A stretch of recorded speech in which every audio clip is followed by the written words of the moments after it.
மூன்றாவது துஆ, அவனை அழைக்க வேண்டும், நினைத்த இறைவனை அழைக்க வேண்டும். அழைப்பதுதான் சோதனைகளை நீக்கும். கரம் ஏந்தி உங்களுடைய சோதனைகளை முறையிட்டு நீங்கள் அல்லாஹ்வை அழைக்காமல் சோதனை நீங்கும் என்று நினைப்பது பகலில் கனவு காண்பதுதான். நடக்கவே நடக்காது. இறைவனை அழைத்தால் தான் சோதனைகள் நீங்கும்.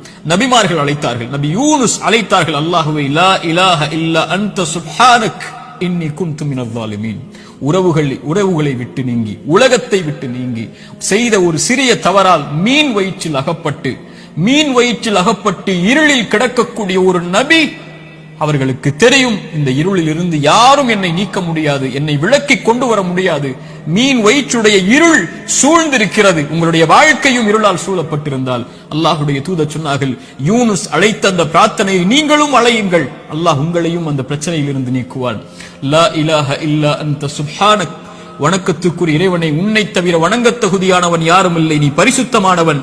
இன்னி குன்து மினல் ஸாலிமீன், நான் அநீதம் செய்பவன் யா அல்லாஹ், அநீதத்திற்கு உள்ளானவன் யா அல்லாஹ், எனக்கு இந்த சோதனைகளை நீக்கு யா அல்லாஹ் என்று அவன் கேட்பான்.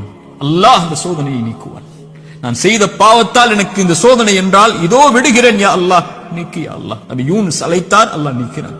நபி மூசா அழைத்தார், அல்லாஹ் நீக்கிறான். நபி இப்ராஹிம் அழைத்தார்கள், அல்லாஹ் நீக்கினான். நபி தாவூத் அழைத்தார்கள், அல்லாஹ் நீக்கினான். நபி நூஹ் அழைத்தார்கள், அல்லாஹ் நீக்கினான். நபி ஜக்கரியா அழைத்தார்கள், அல்லாஹ் நீக்கினான். நபி அய்யூப் அழைத்தார்கள், அல்லாஹ் நீக்கினான். முஹம்மது ரசூலுல்லாஹ் ஸல்லல்லாஹு அலைஹி வஸல்லம் அழைத்தார்கள், அல்லாஹ் நீக்கினான். நாம் அழைத்தோமா அல்லாஹ்வை? நாம் கேட்டோமா அல்லாஹ்விடத்தில்?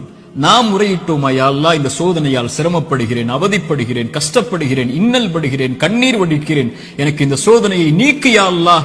என் பாவத்தின் மூலமாக வந்திருந்தால் இதோ இந்த பாவங்களை விட்டு விலகி வருகிறேன் யா அல்லாஹ், என் கவலையை நீக்கு என்று கேட்டிருக்கிறோமா?